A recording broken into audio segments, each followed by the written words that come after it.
Greetings and salutations to one and all. Today we are going to be learning more about the famous Soviet YouTube vlogger Bald and Bankrupt. Through online internet forums such as Reddit, many Bald and Bankrupt viewers have been learning more about the extracurricular activities of this famous YouTube personality. Today we will be learning more about the Swift family, who are Bald's family on his father's side. First, let's hear about Rod Swift, Bald's biological father, from his own son's mouth. My father went with me on the trip. He's 67. He banged a 19-year-old waitress in a bar we went to. He decided to build a house there and live with her. That was 4 years back. They now have a little baby together. My half-sister and he considers going to Indonesia the best thing he ever did. His life was ebbing away into retirement drudgery in the UK. Now he has a house on the beach, a young girlfriend, and spends his time snorkeling and hanging out with his other expat mates. Good on him.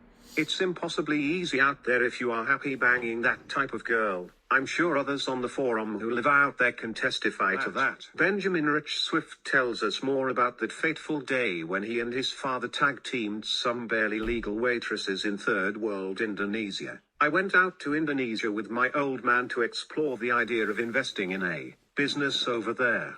Whilst in a bar in Jakarta we met a guy who told us about the island of Belitung and how nice it was, so the next day we flew out there for a look. We went to a cafe there, got talking to the young waitresses, and they offered to show us their island on their scooters. So off we set, and well, as happens in Indonesia, we took them back to the hotel that evening and banged them. He was never the same after that.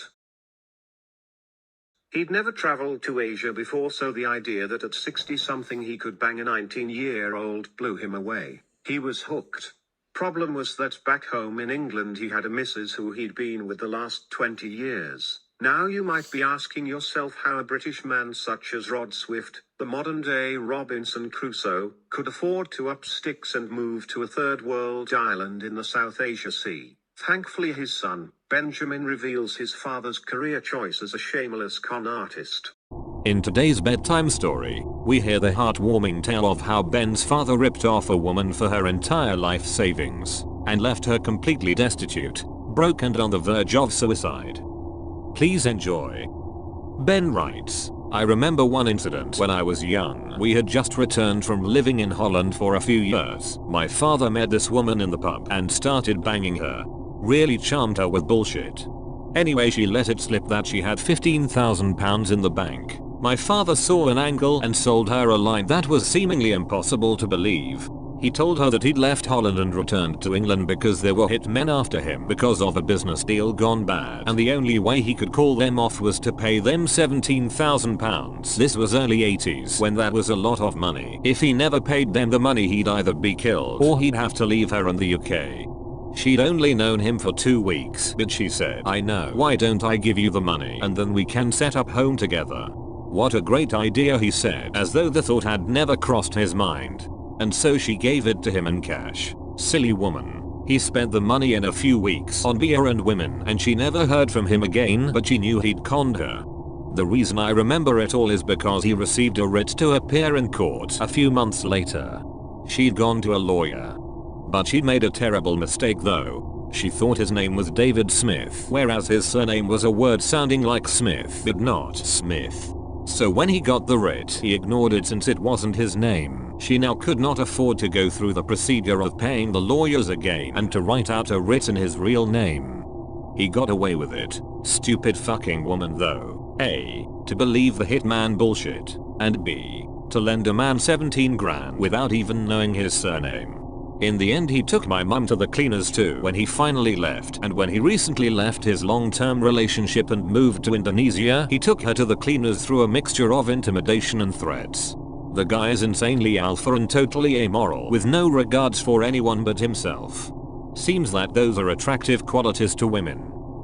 Moving on, let's go on to talk about a mysterious child rapist by the name of Philip Swift. This revolting individual has been recorded on the UK's National Pedophile Register, the UK database. A Hereford man has been sent to prison for 8 years after being found guilty of a number of sex offences. Philip Swift, 65, of Aylstone Hill, was found guilty of 6 counts of indecent assault and 3 counts of assaulting a female child under 13 following a trial at Birmingham Crown Court. He had already pleaded guilty to 4 counts of making indecent photographs. The trial culminated on January 16.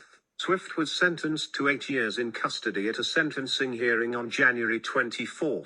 There is no hard evidence to link Benjamin Swift to Philip Swift, but I would say this man bears a striking resemblance to the sex tourist Bald and Bankrupt. What do you think? Next, let's move on to the picturesque Isle of Wight, just off Britain's south coast, and to Shanklin, and the town in which Benjamin Rich Swift, at 27 years old, was accused of gang rape.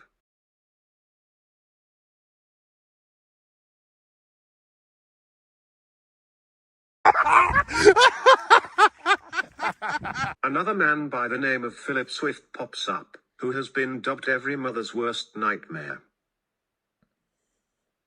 He was sentenced on Friday last week at Bournemouth Crown Court after admitting meeting a child following sexual grooming and sexual activity with a child, posed as a teen. The Echo say the court heard that Swift had posed as a 15-year-old boy on the Pen Pals website, Interpals, where he struck up a relationship with the victim. Within hours of the communications starting, Swift revealed his real age to the victim, but the secret communications continued for a year, with them using Skype to watch the other performing sex acts upon themselves. Taken to hotel. In November 2013, Swift is reported to have traveled to Bournemouth to meet the victim. He'd booked a hotel room for the night, pre-booking breakfast and telling the girl to put a hood and jacket on so she would be disguised. The age of this Philip Swift by the local media is different to that of the Philip Swift from Hereford. Is this the same man? Another member of the family from hell? Or completely unrelated? Whoever he is, he appears to be a career pedophile as he again gets arrested a few years later. On the Island Echo News website, they talk about Philip Swift having family ties to South Africa. Oddly enough, Benjamin Rich Swift traveled to South Africa on the sly. Why would Mr. Bald travel all the way to South Africa and not make any videos from there?